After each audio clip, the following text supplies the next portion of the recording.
97.1 Forever! Mga kwento ng pag-ibig, kwento ng pag-asa at mga kwento ng buhay dito sa Barangay Love Stories. Love Stories.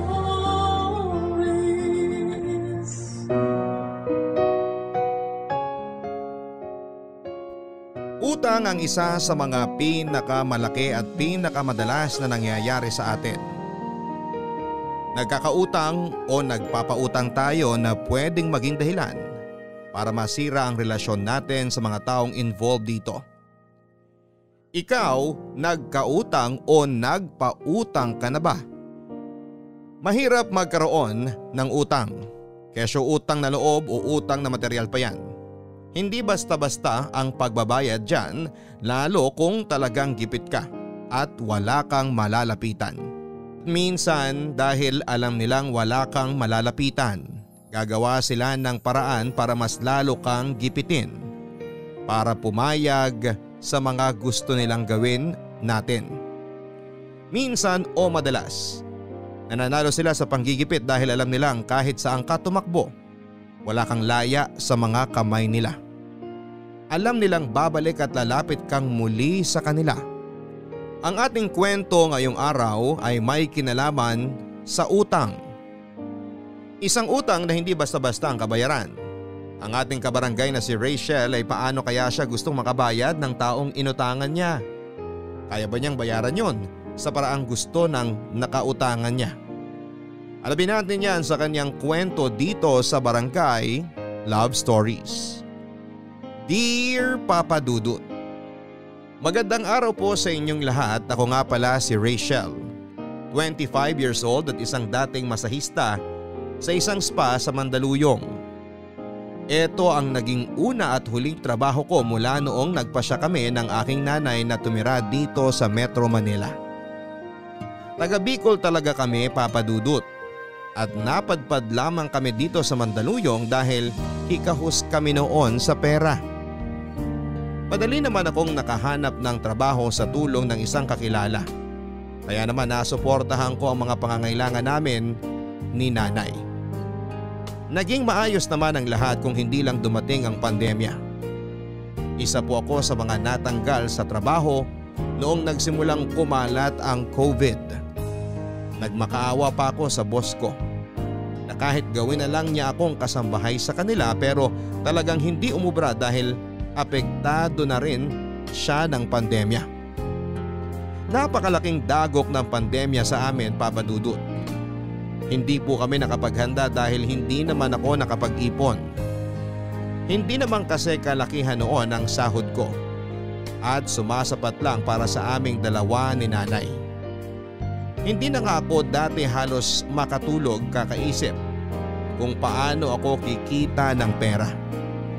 Nakautang naman si nanay sa kapatid niya pero hindi yon sapat, Papa Dudut, para sa araw-araw namin, lalo na sa mga bayarin. Mabuti na lang at may utos noon ng gobyerno na bawal maningil sa mga paupahan at kasali kami noon sa mga nakahinga ng maluwag. Hindi naman namilit ang landlord naming si Mang Simon. Sinunod nito ang inutos ng mga nakakataas.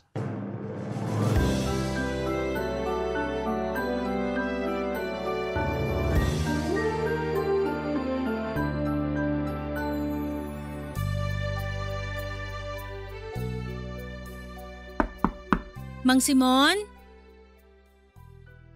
Mang Simon? Oh, bakit Rachel? May kailangan ka ba? May sira ba sa apartment nyo? Ay, wala naman po. May gusto lang po sana akong ipakiusap. Oh, ano yun? Mukhang malabo kaming makabayad ng upa ngayon at sa mga susunod pang buwan. Natanggal po kasi ako sa trabaho. Wala pa akong napapasukan ngayon kasi halos lahat nakasara pa eh. Ay, ayos lang yun. Talaga po? Hindi niyo po ba kami paaalisin ng nanay? Papaalisin? Bakit ko naman gagawin yun? Kasi po di kami makakabayad. Ayos lang nga. Huwag mong intindihin yun.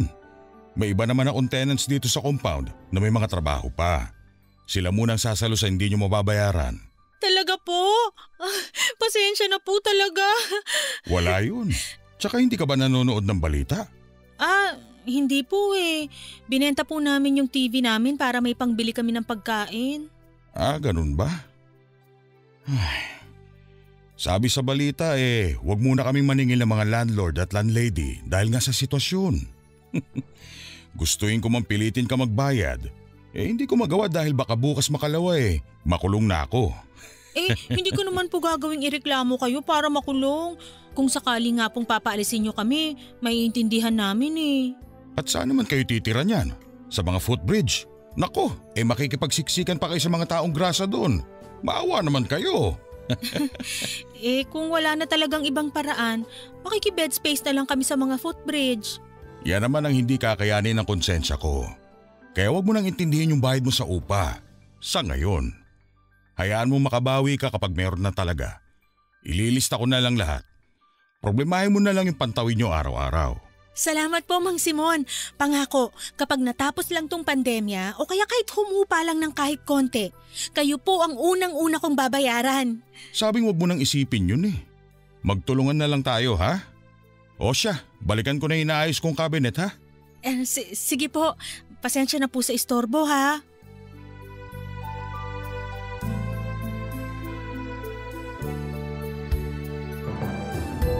Marami kaming binentang gamit sa bahay, Papa Dudut, tulad ng ref. Binenta na rin namin yung sofa at ekstrang electric fan.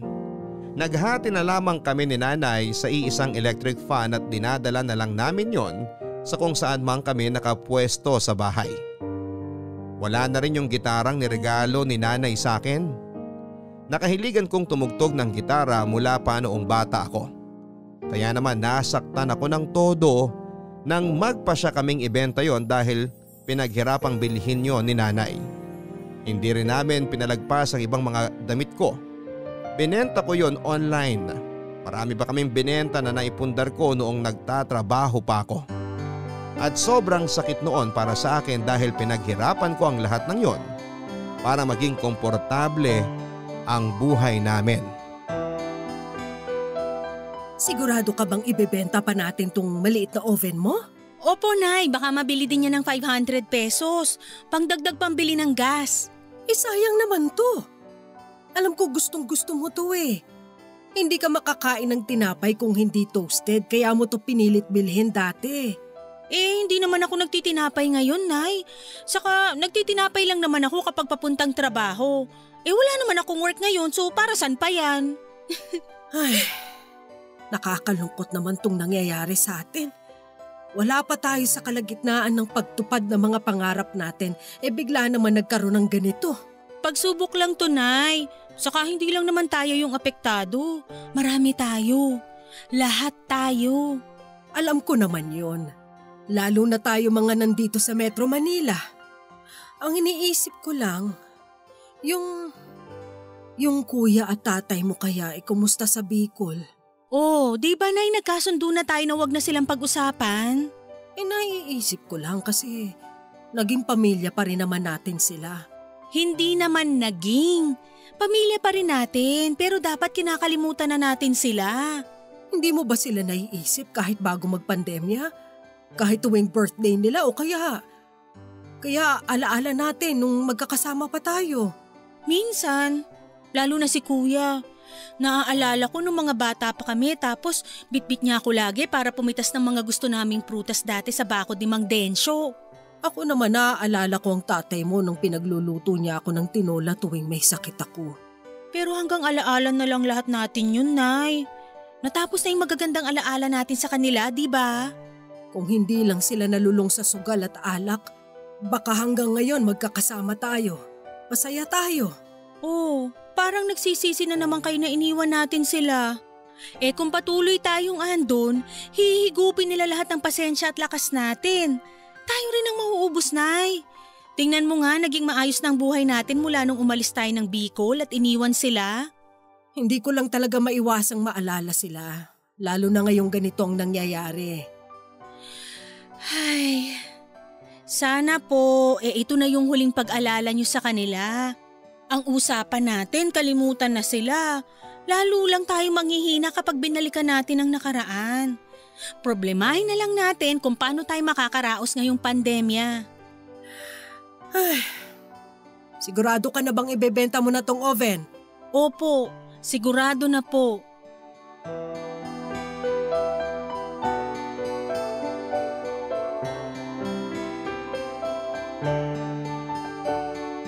Iniwan namin sina tatay at kuya sa Bicol dahil sa problema nila sa alak at pagsusugal. Nalulong silang pareho dito mula noong bumalik galing Saudi ang tiyuhin namin. Sinama niya sa lahat ng pasugalan sa amin at tinuruang uminom ng alak ang kuya at ang tatay ko.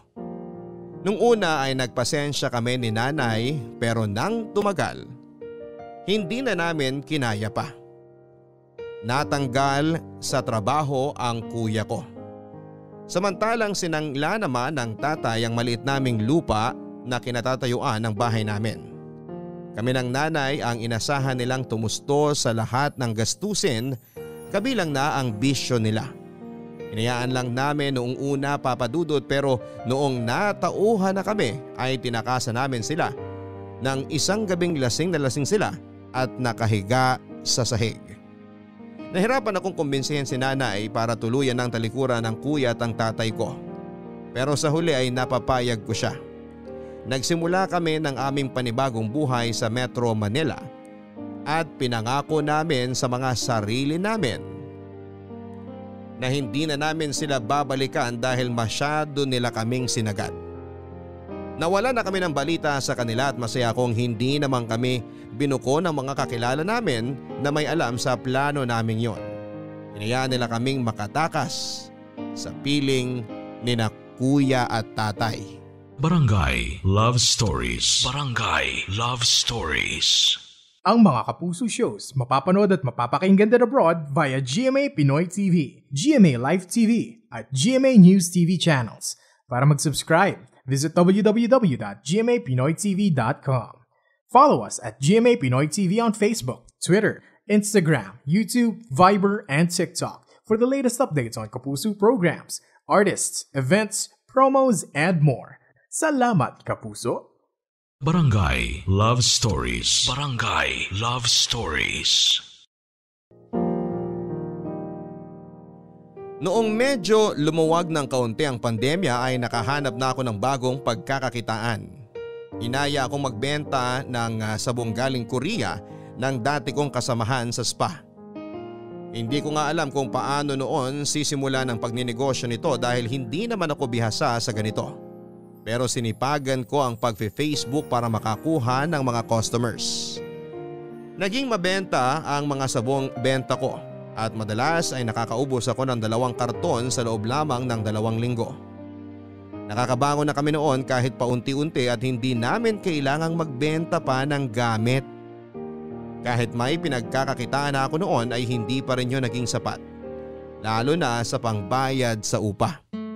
Hindi ko na lang sinabi muna kay Mang Simon na may racket ako. Kung akala niya noon ang perang pinangtatawid namin ay galing pa rin sa mga nabenta naming gamit.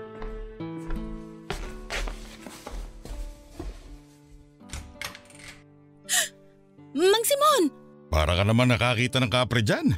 Naku, hindi ko lang po talaga inaasahan na dadaan kayo dito sa bahay.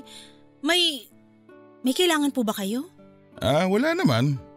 Gusto ko lang sanang ibigay itong sobrang kare-kare na niluto ko kanina. Hala, paborito ko po to. Nabanggit mo nga dati. Saka madalas nakakaamoy ako nung kare-kare dito sa bahay nyo eh. Lalo yung alamang. Masyado po bang halata na paborito ko yon? Nakakahiya naman po at nangangamoy pala ang mga niluluto ni nanay na alamang dati. Naglalaway nga ako tuwing naaamoy ko eh. Paborito ko ang alamang talaga. Lalo na yung may sahog na baboy. Ay, ganyan po ang gawang alamang ng nanay. Hayaan niyo po kapag nakabawi na kami, igagawa namin kayo ng alamang. Kahit 3 garapon pa yan. Talaga ha? Aabangan ko talaga yan. Oo naman po. Gumaganda ka. Ay, talaga po ba? Baka naman po binubola niyo ako dahil nangako ako sa inyo ng alamang. Walang halong bola. Totoo. Ang ganda mo ngayon. Saka parang pumuti ka at kuminis lalo. Ano ba sikreto mo? Siguro may sabong kang ginagamit no. Share mo naman kung ano para bumili ako sa'yo. Para doon sa pamangkin kong gustong pumuti. Ano po? Wala naman akong ginagamit. Siguro dala rin ang di ko paglabas-labas. Alam nyo na, hindi naaarawan eh. Pero lagi naman kita nakikita lumalabas ng bahay. May mga bit-bit ka pa nga lagi eh. Wala po yun. Yung ano lang po yun. Yung mga maliliit na abubot dito sa bahay na sinusubukan kong ibenta dyan sa labas. Oh, puro ko pagbebenta ng mga gamit nyo. Baka naman mamaya pati nanay mo ibenta mo na rin ha? Sa susunod pong buwan kapag di pa rin sapat, pati si nanay, ibebenta ko na talaga. Mang Simon? Ano yon? Sana po habaan niyo pa ang pasensya niyo sa amin ni nanay. Makakabawi rin po kami. At pangako kayong unang makakatikim ng pera namin. Ay nako, yan ka na naman Rachel. Di ba nga sinabi ko sa'yo na ayos lang yun? Naiintindihan ko ang kalagayan ninyo. Ayoko rin pilitin kayong singilin, sa wala nga, hindi ba? Opo, pero… Basta, ayos lang yun. Huwag mo na lang ipaalam sa ibang tenants na hindi ko kayo pinagbabayad. Baka magselo sa mga yun at hindi na rin magbayad. Ay opo naman, huwag kayong mag-alala. O sige, babalik na muna ako sa bahay para hugasan yung mga ginamit kong pangluto. Sana ma-enjoy nyo yung kare-kare. Sinarapan ko talaga yung pagluluto niyan. Maraming salamat po. Di lang po dito sa kare-kare. Maraming salamat po sa lahat, Mang Simon.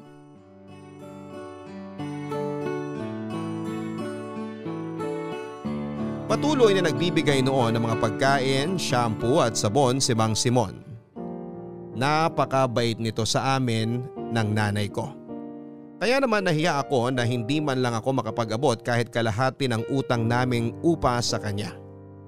Naalala ko patuloy noong una ko siyang nakilala. Bitbit ko dati ang mga bag namin ng nanay nang katukin ko ang gate niya. Hulas na ako noon dahil sa pagod at sa init ng panahon. Pinatuloy kami ni Mang Simon nang tanungin namin kung doon ba ang apartment for rent. Sa kanya yung pinakamurang apartment na napuntahan namin. Dagdag pa niya ay napakabait ni Mang Simon sa amin noon. Kaya sinabi namin kukunin na namin ang pinapaupahan niya bago ito masulot ng iba. Sa maikling panahon na nakasama namin si Mang Simon sa isang compound, papadudod ay nalaman namin ang kwento ng buhay niya. Matandang binata ito, edad 50 na ito at kaidaran lang siya ni nanay. Nalaman namin na isang beses lang itong nagkaroon ng karelasyon at noong high school pa lamang siya. Hindi na naulit na manligaw ito dahil bukod sa pagiging torpe niya, pihikan din daw ito sa babae. Hindi naman sa panlalait pero hindi naman ito kagwapuhan at medyo natakot pa nga ako sa kanya noong una ko siyang nakita dahil mukha siyang kriminal. Mali na pinag-isipan ko siya ng ganon dati dahil pinakita naman niya kami ng mabuti ni nanay. Oh, mukhang malaki ang kinita mo ngayon ah. Shh! Huwag masyadong malakas ang boses, Nay. Baka marinig ka ni Mang Simon. Hindi mo pa ba sinasabi na nagbebenta ka ng sabon? Baka kasi biglang maningil. Alam niyo namang pang araw-araw lang natin tong kinikita ko at yung iba, tinatabi ko kung sakaling may emergency. Maiintindihan naman siguro ni Simon yun. Ang bait-bait ng lalaking yun eh. Tapos medyo matikas pa ang pangangatawan. Bakit ang layo naman yata ng tinawid ng kabutihan niya? Napadpad agad sa katawan eh. Napapansin ko lang naman. Paano ba naman tuwing magsasamsam ako ng mga sinampay? Nakikita ko siya lagi nagdidilig ng mga halaman niya. Bakatang suot! Hay ang nanay, kung saan-saan tumitingin. Hindi ako titingin kung hindi agaw eksena yung suot niya, no? Bakit parang ramdam ko na may crush kayo kay Mang Simon, ha? Crush? Naku, wala ah! Irarayuman na ako't lahat-lahat eh. Ngayon mo pa ako pagbibintang ng may crush. Pero, oo. Uy, inaan mo nga yung tawa mo. Hindi na nga tayo nakakabayad ng upa eh. Mambubulaho pa tayo dito sa compound. Nakakatawa lang kasi, Nay. Pansin ko naman dati na panay ang pagsusuklay at pag-unat mo ng damit mo tuwing makikita mo si Mang Simon eh. Hindi ko lang talaga inakala na talagang may gusto ka nga sa kanya. Konti lang no. Tsaka epekto lang din to ng hindi masyado makalabas ng bahay para makakita ng ibang crush. Sus, kahit naman bago pa magpandemya iba na yung lagkit ng tingin nyo kay Mang Simon. Lalo kapag inaabot mo yung upa natin sa kanya. Hoy, hindi ah. Wag nang mag-deny, Nay. Kaya ang sipag nyo lagi na kunin sa akin yung upa para ikaw yung magdiretso kay Mang Simon. Hoy, binabawasan ko lang ang ginagawa mo, no? Alam kong pagod ka na nga sa trabaho, kaya ako na yung nag-aabot ng bayad kay Simon. Sige lang, Nay. Paniwalaan niyo pa ang sarili niyo sa pagde-deny niyo.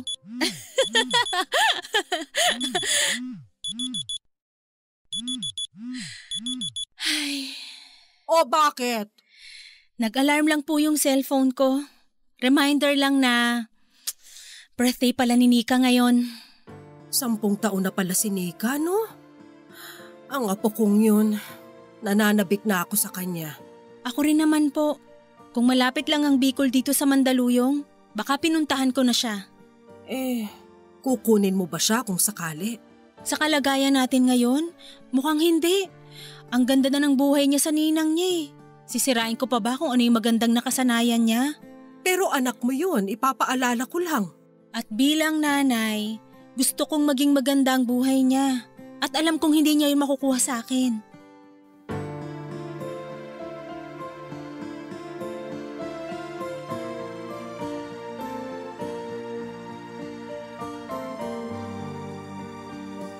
Quince anyos ako noong nabuntis ako ng boyfriend ko.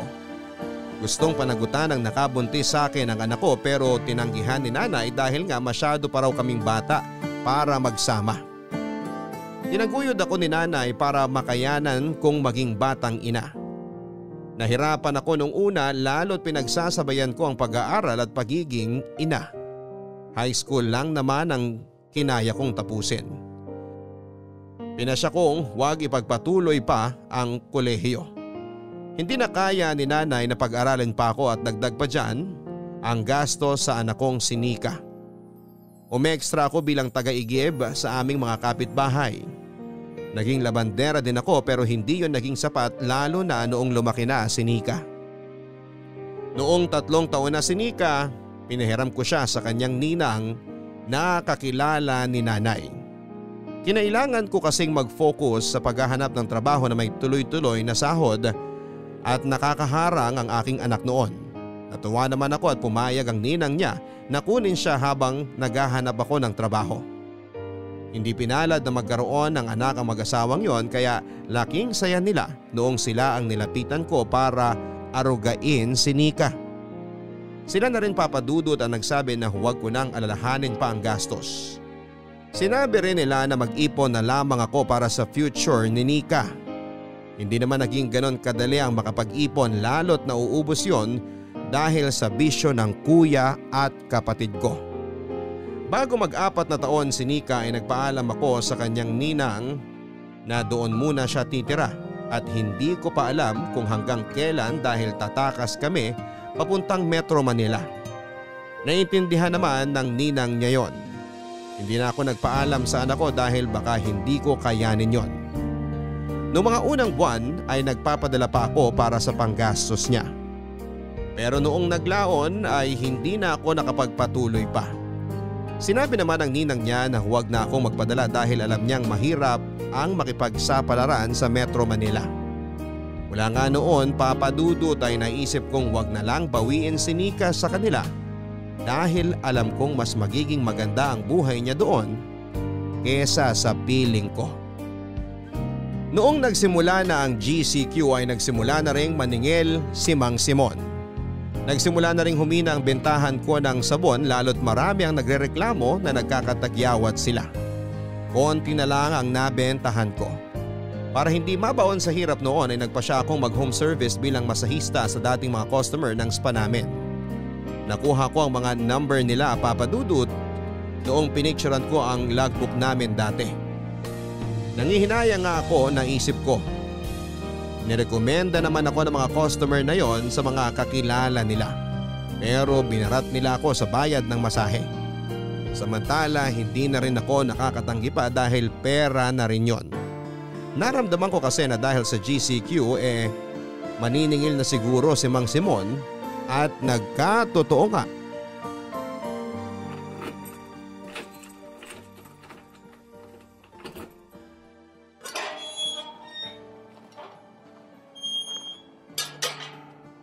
O Rachel, mabuti at naabutan kita. Mang Simon, ano po ba yon? GCQ na tayo ngayon, no? Opo. Tapos umalis pa isang tenant natin. Umuwi ng probinsya. Opo, nabalitaan ko nga. Tapos tag-ulan na. Panigurado marami na namang lalabas sa sakit ang mga bubungan natin dito. Alam mo na, kapag matanda na ang bahay, marami nang kinukumpun eh. Huwag niyo na pong alalahanin ang bahay namin. Kahit may tulo pa po hindi po namin kayo ioobligang magpagawa. Pero pwede na ba kitang obligahin na magbayad na ng upa? Po? Kailangan ko rin kasi ng pera. Wala pa po kasi Mang Simon. Sagad pa rin talaga ang bulsa namin. Sagad? Parang hindi naman. Mukhang malakas naman ang bentahan mo ng sabon dati. Po? Paano po? Naku, alam ko na dati pa. Kitang-kita ko naman sa mga CCTV ko dito na dumadating yung mga package ng sabon mo tuwing Sabado. Hindi ko lang sinabi sa'yo kasi alam ko, pang araw-araw niyo yun. Mukha namang nakaipon ka na sa dami ng sabon na labas-masok dito sa compound. Pasensya na po kung di ko nasabi sa inyo dati. Natatakot kasi ko na baka maningil kayo. Bakit naman kailangan matakot? Ako pa nga itong nagsabi na huwag muna kayo magbayad, hindi ba? Ikaw naman, parang hindi mo ko pinagkakatiwalaan yan eh. Nakakatampo naman. Hindi naman po sa ganun. Inaayos ko lang po talaga ang budget ko. Nasa listahan ko pa rin naman yung bayaran kayo. Ngayon, makakabayad ka na ba kahit yung unang 2 buwan lang muna? Wala po talaga Huwag po sana kayong magalit. Humina kasing negosyo ko ng sabon nitong mga nakaraan. Kaya naman umextra na lang ako bilang masahista sa mga dati naming customer. Masahista ka nga pala, no? Baka naman pwedeng minsan tanggalin mo tong sakit ng katawan ko. Lalo dito sa braso ko. Matigas na ata dahil sa stress sa pera. Basta po, hahanap ako ng ibang kliyente pa. Magbabayad din po ako sa inyo. Paano yan kung hindi na ako makahintay? Kasi naman, may nag-i-inquire na uupa dito. Sexy, makinis, mas bata sa'yo ng konti Ayaw naman niya yung bakante dyan kasi masyado malaki para sa kanya. Solo siya. Single siya. Bale, nirekomenda ko yung sa inyo kasi mas maliit at pwede sa kanya. Pwede naman po kaming magpalit kung gusto nyo. Doon na lang kami sa nabakante. Pwede naman po kaming mag-adjust ng nanay. Sus! Kayo na nga ang pinakamurang apartment dito sa compound ko Hindi pa kayo makabayad. Paano na lang kukunin mo pa itong pinakamalaki? Parang abusado naman ata yun. Mang Simon, parang awa nyo na. Huwag niyo naman po kaming paalisin. Konting palugit pa, makakabawi rin kami. Konti na lang po. Konti na lang din kasi ang pasensya ko Paano yan? Mang Simon, parang awa nyo na po. Gagawin ko po lahat, huwag nyo lang kaming paalisin. Lahat? Opo. Patingin nga ng mukha mo. Grabe yung kinis mo talaga, no? Makabili nga ng sabon na yan. Mukhang ang sarap. Sarap haplusin ang pisngi mo. Walang butas o tigyawat kahit isa. Parang amoy pulbo pa. Mukhang masarap unanan kapag pagod maghapon. Ano po bang gusto niyong puntuhin? Mukhang kahit baliktarin ko ang buong apartment nyo, di ko kayo mapapaglabas ng pera. Paano kung singilin ko na lang kayo sa ibang paraan? I mean, singilin kita sa ibang paraan. Ano po yun? Kaya mo bang patulan ng di kakinisang tulad ko? Kaya mo bang sipingan ng lalaking kaedad na ng nanay mo? Mang Simon, ano po ba? Okay, sige. Kung ayaw mo, madali lang naman akong kausap. Bukas, pwedeng maghakot na kayo ng mga gamit para makalipat ang sexing babae dito. Mang Simon naman. Ganun talaga. Kung walang pambayad, dilayas. Papayag na po ako sa gusto nyo. Lumayas o sipingan ako? Ano? Sipingan.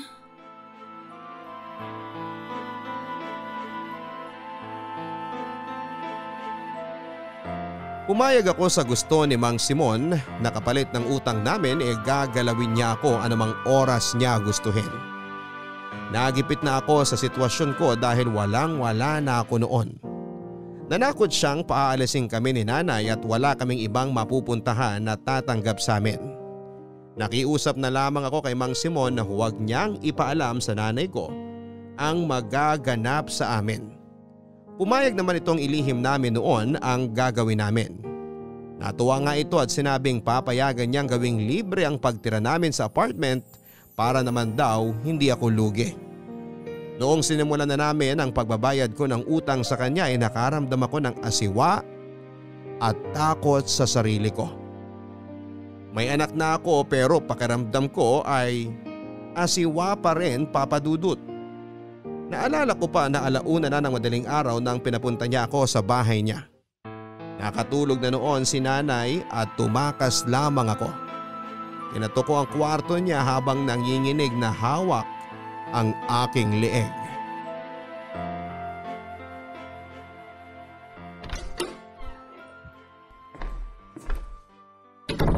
Kanina pa kita hinihintay ah. Di ba sabi ko naman sa'yo, 11:00 ng gabi ka pumunta dito? Alam mo namang maaga ako bukas eh. Hinintay ko kasi na makatulog si nanay. Marami pa siyang kinalikot sa bahay kaya hindi ako nakaalis agad. Huwag na mauulit to ah. Ayoko nang pinaghihintay ako. Hindi na po, Mang Simon. Simon na lang ang itawag mo sa akin. Parang nakakaasiwa naman tawagin mo akong Mang habang nag-aano tayo. Sige, Simon.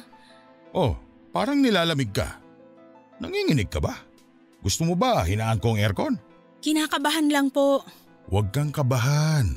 Alam ko ang ginagawa ko. Hihiga ka lang dyan. Ako na ang bahala sa'yo. Sandali lang po. Ano ba? Sinisira mo ang mood ko eh. Pwede po bang makigamit ng banyo? Ano ba talaga ha? Gusto mo bang ituloy ito o hindi? Madali lang naman akong kausap. Kung ayaw mo, lumayas kayo dyan sa apartment ko. Hindi po. Naninibago lang. Kinakabahan lang.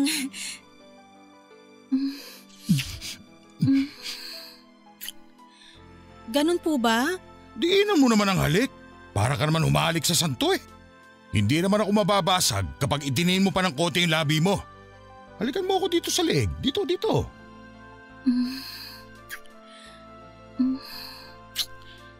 Tama na po ba? Di ba may anak ka na? Bakit parang hindi ka marunong mangromansa ha? Bata pa lang po kasi ako nung huli akong maikama. Kaya naman pala eh. Isa lang nakagalaw sa'yo? Yung tatay ng anak mo lang? Opo. Ang swerte ko naman.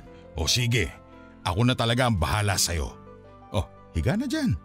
Bibilisan lang natin. Gagalingan ko, promise. Hindi ka magsisisi sa gagawin natin ngayon. Oh, umiiyak ka ba? Hindi po. Nilalamig lang siguro sa aircon.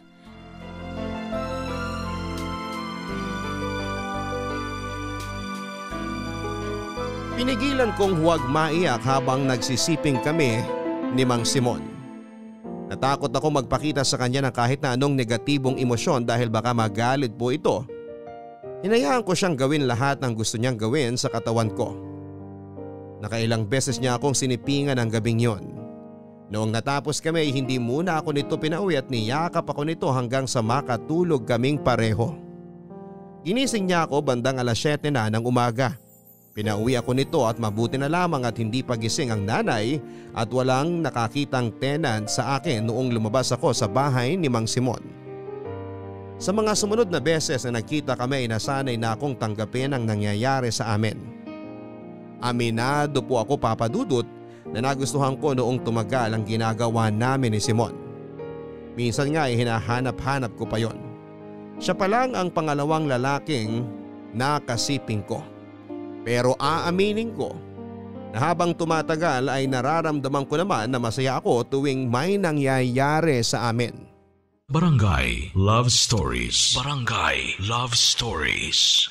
Ang mga Kapuso shows mapapanood at mapapakinggan din abroad via GMA Pinoy TV, GMA Live TV at GMA News TV channels. Para mag-subscribe, visit www.gmapinoytv.com. Follow us also at GMA Pinoy TV on Facebook, Twitter, Instagram, YouTube, Viber, and TikTok for the latest updates on Kapuso programs, artists, events, promos, and more. Salamat, Kapuso! Barangay Love Stories. Barangay Love Stories. Tinupad naman ni Simon ang pangako niyang patirahin kami ng libre sa apartment. Hindi na rin ako nito pinagbayad sa mga nakaraang utang namin. Walang kaalam-alam noon si nanay sa naging sitwasyon namin ni Simon. Nagsinungaling ako sa kanya at sinabing may nakuha na akong trabaho. Kahit na ang katotohanan ay andun lang ako sa bahay ni Simon, nagbababad kasama niya. Sa loob ng 8 oras noon ay wala kaming ibang ginawa kundi ang magsiping, manood ng pelikula, kumain at mag-relax. Na-enjoy ko na ang ganitong sitwasyon kasama si Simon. Naging komportable ang buhay ko at hindi ko na kailangan noon na magtrabaho pa para may pambayad sa upa. Nagbigay din ng kaunting pera si Simon para naman hindi makahalata si nanay na wala akong kinikita. Siya na rin ang namamalengke ng mga kailangan namin noon.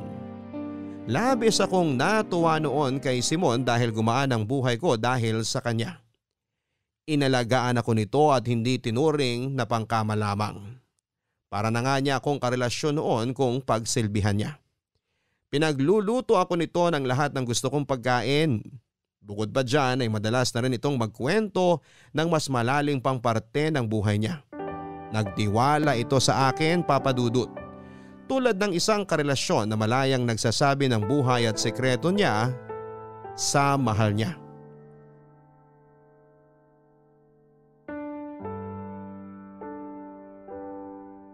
Kanina mo pa tinitingnan yan tiyan mo? Nakulangan ka ba sa kinain mo kanina? Gusto mo pa bang umorder? Kuha ka ng pera sa wallet ko sa kwarto. Order tayo ng gusto mong pagkain. Hindi na. Busog na ako dun sa sisig na niluto mo. Ang sarap nun. Sa susunod uli ha. O bakit nga panay ang sipat mo dyan sa tiyan mo? Pati binti at hita mo kanina mo pa tinitignan. Naninibago lang ako sa katawan ko. Kanina ko lang napansin na nanabana ako eh. Hindi naman ah. Okay naman. Pinapagaan mo lang ang loob ko eh. Alam kong tumaba ako. Nahihirapan na akong angguluhan ng mukha ko para maging payat. Masyado nang lumulobo tong pisngi ko, parang siopaw sa pagkabilog. Hindi ko na nga rin masara tong pantalong bigay mo sa akin eh. Hindi ka lang natunawan. Ikapin mo lang yan. Liliit na ulit yung puson mo. Ay nako, nakailang laklak na ako ng kape. Hindi naman lumiit. Pusod ko lang yata yung lumiit eh. Bibilhan na lang kita ng bagong pantalon para hindi ka na ma-stress dyan. Tapos kapag tumaba ako uli, hindi na naman yun magkakasya. May pera ako. Kahit ilang beses na lumapad yung bewang mo, may pambili ako ng pantalon mo. Mag-leggings na lang kaya ako, no? Mas bagay sa'yo ang maong. Eh kasi mas nakahalatang lumulobo na ako eh. Eh ano naman ngayon kung lumulobo ka na? Baka kasi hindi mo na ako gustong sipingan kapag ganun. Ha? Saan mo naman napulot yung impormasyon na yan? Eh di ba kayo mga lalaki mahilig sa maliit na bewang na ala Barbie? Yung sobrang sexy? Yung sexy para sa akin, yung malaman. Mas gusto ko nga ang katawan mo ngayon kesa nung una tayo nagsiping eh. Mas may napipisil ako. Talaga lang ha? Ayaw pang maniwala. Kayo talaga mga babae, ang hirap intindihin. Kapag nagsabi ng totoo, hindi maniniwala. Kapag nagsinungaling, hindi rin maniniwala. Nagsisinungaling ka nga sa akin ha? Hindi talaga ako sexy? Oh, tingnan mo yung toyo mo.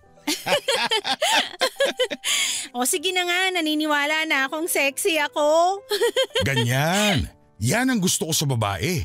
May kumpiyansa.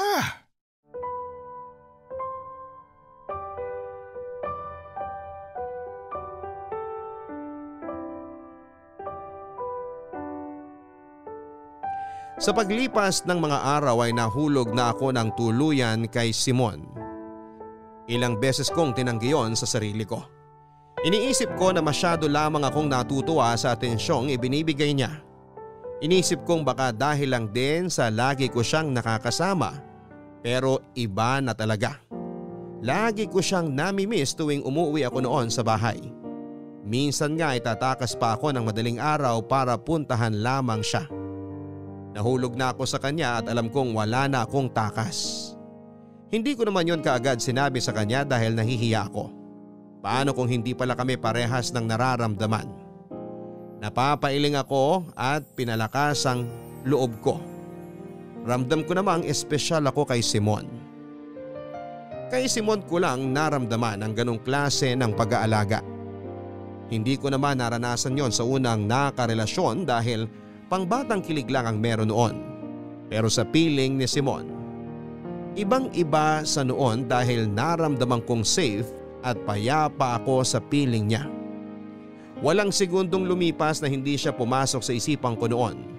Walang araw na hindi ko pinangarap na balang araw magpapakasal kami at lalagay sa tahimik.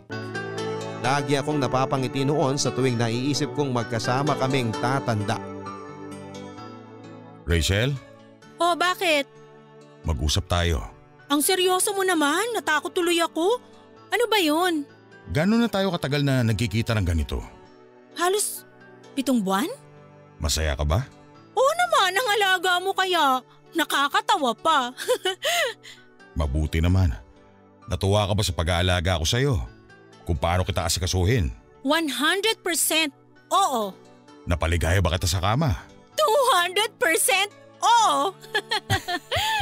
Mabuti naman. Akala ko kailangan ko pa ng practice eh. Practice? Di na. Pang-professional ang galaw mo sa kama eh. Ako nga tong nahiya dahil nakahilata lang ako. Siyempre gusto ko na napapaligaya kita. Napaligaya mo naman ako talaga. Ay, may sasabihin pa ako. Ako rin eh. May gusto sana akong sabihin. Pwedeng ako muna? Importante to eh. Sige. Mukhang pareho lang naman tayo na sasabihin eh. Bayad ka na sa utang mo dito. Ha? Bakit naman dyan napunta ang usapan? Ang ganda nung flow ng usapan natin kanina eh. Ayaw na kitang piliting singilin pa doon sa mga utang nyo. Hayaan mo na yung iba. Ha? Hindi pwede. Nakakahiya. Gusto ko pa rin magbayad. Wag na. Maghanap ka na lang ng trabaho. Yung totoong trabaho.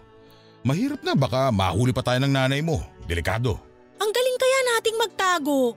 Tingnan mo, mabot tayo sa ganito nang di man lang siya nakakatunog. Wag na nating hintay mangyari yun. Basta okay na. Wala na akong sisingilin sa'yo. Bukas, maghanap ka na ng trabaho para may makain kayo ng nanay mo. Di ka na ba magbibigay ng kailangan namin sa bahay? Wala na rin eh. Baka ako naman na maubusan kung tuloy ang sustento ko sa inyo. Basta masasabi ko lang, bayad ka na.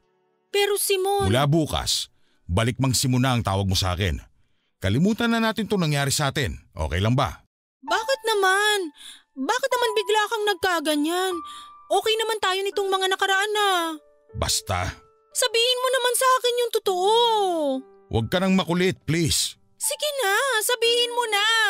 Huwag mo akong galitin, Rachel. Hindi ako titigil hanggang… Nagkakamabutihan na kami ng babaeng gusto kong diskartehan dati. Kaso nahihiya ako sa kanya dahil pakiramdam ko mapurol pa ako sa panliligaw at pag-aalaga ng babae. Kaya kita nilapitan. Ginamit mo lang ako? Ginamit mo ang katawan ko? Nakabayad ka naman ng utang sa akin dahil sa katawan mo, hindi ba? O edi quits. Bakit naman ganon? Masyado mo akong binigla. Bigyan mo ako ng konting time para iproseso to. Hindi na. Kailangan ko na siya madala dito sa bahay bago pa ako maunahan ng iba at hindi matutuloy ang plano ko kung patuloy tayo sa ginagawa natin. Simon! Gusto kong maging malinis sa kanya. Kaya magandang walang nakakaalam nung tungkol sa atin. Paano ako? Anong paano ka? Parang kontrata tong ginawa natin. At alam mo yan. Dapat alam mo nang may katapusan tong ginagawa natin. Ano akala mo dito? Bahay-bahayan na gagawin totohanan? Simon, baka naman… Umuwi ka na. Dali na. Maglilinis pa ako dito. Siguraduhin mong wala kang naiwan kahit lipstick dyan. Mahirap na. Sige. At sa susunod na buwan, magbayad na kayo ng upa ha. Kailangan ko ng pera para pampaimpress sa kanya. Kaya ako na nagsasabi sa inyo, bukas na bukas, dapat makahanap ka na ng trabaho.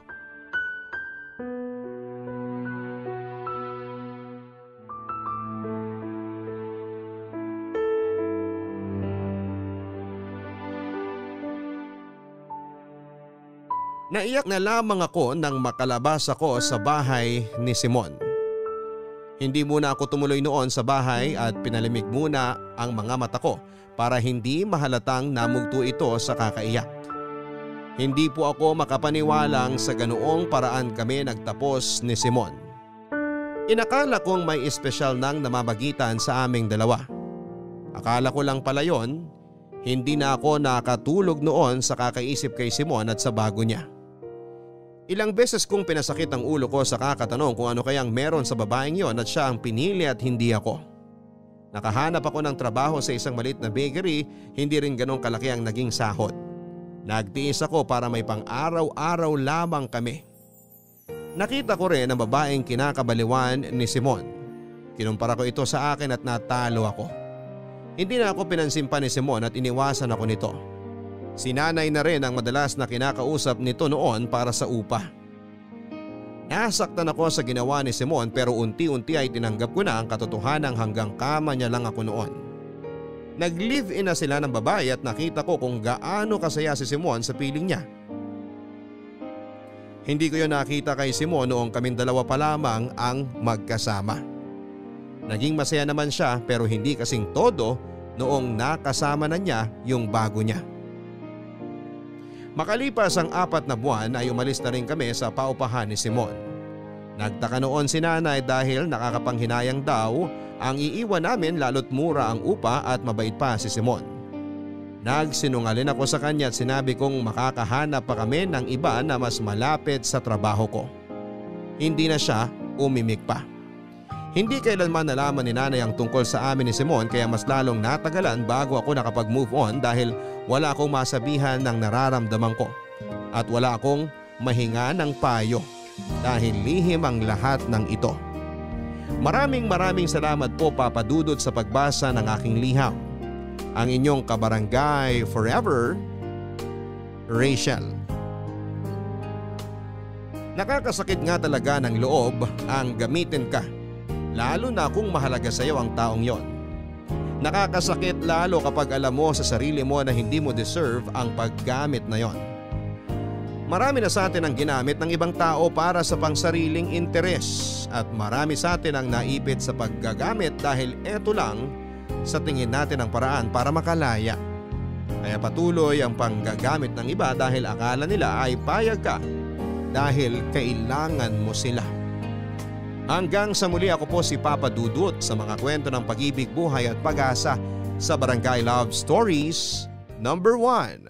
Mga kwento ng pag-ibig, kwento ng pag-asa at mga kwento ng buhay dito sa Barangay Love Stories. Love Stories. Forever. Forever. Forever! Nagustuhan ng iyong napakinggan? Ituloy yan via live stream sa www.gmanetwork.com/radio.